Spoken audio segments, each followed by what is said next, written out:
Hi, in this video we'll be talking about set methods that return Boolean values, so true or false. We'll learn how to check whether sets are disjoint or whether a set is a subset or superset of another. The first method we're going to talk about is disjoint. It returns true if the sets have no common elements, so their intersection is an empty set. Here we have two sets: Asian countries and European countries. The two sets are not disjoint because Russia belongs to both sets. Russia belongs to Asian countries and to European countries. So, here's how we can use the disjoint function. Asian countries is disjoint European countries. False. And now let's add another set. Let's add African countries. And now we can use the function like so.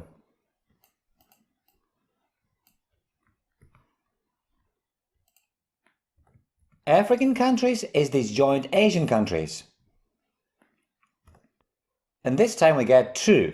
These two sets are disjoint.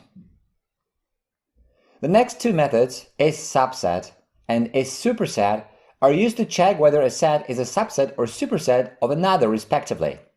Set X is a subset of set Y if all the elements of X also belong to Y. Set X is a superset of Y if all elements of Y are contained in X. So here we have two sets: animals and invertebrates. Now let's check how they are related to each other. First, let's check whether animals is subset of invertebrates.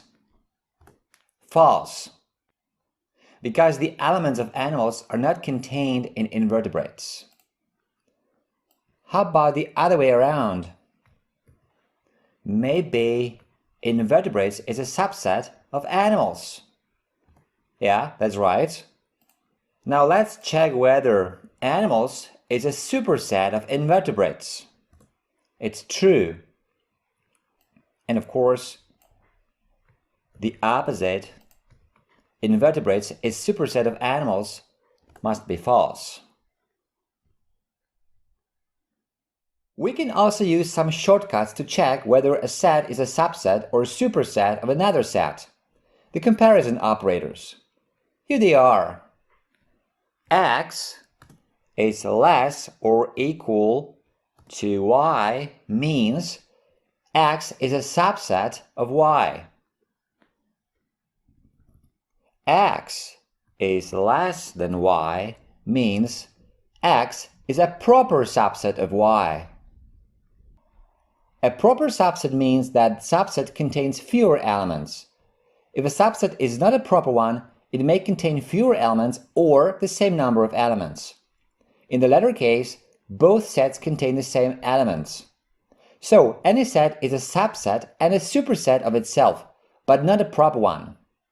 Okay, then we have X is greater than or equal to Y.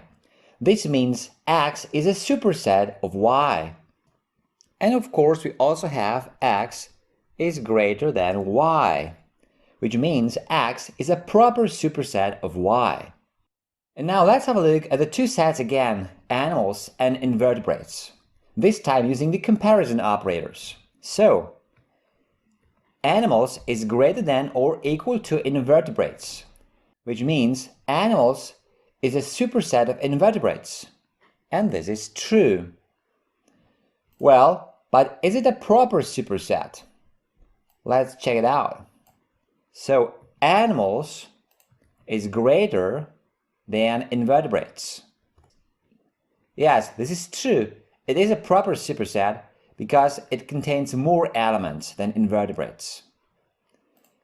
How about this? Animals is a superset of itself. So animals is greater than or equal to animals. This is true. because each set is a superset of itself.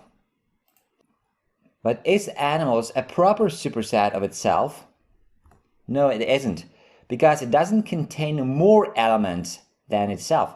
It contains the same number of elements. How about this? Is animals a subset of invertebrates? No, it isn't. False. How about the other way around? Is invertebrates a proper subset of animals? Yeah, it is. Or maybe something like this. Invertebrates is a subset of itself. Well, this is true. And finally, let's check whether invertebrates is a proper subset of itself, which it isn't. Okay, that's it for this video. If you like it, a thumbs up would be great. Also, make sure to subscribe for future videos. If you want to leave a comment or ask a question, you're welcome to do so. Thanks for watching.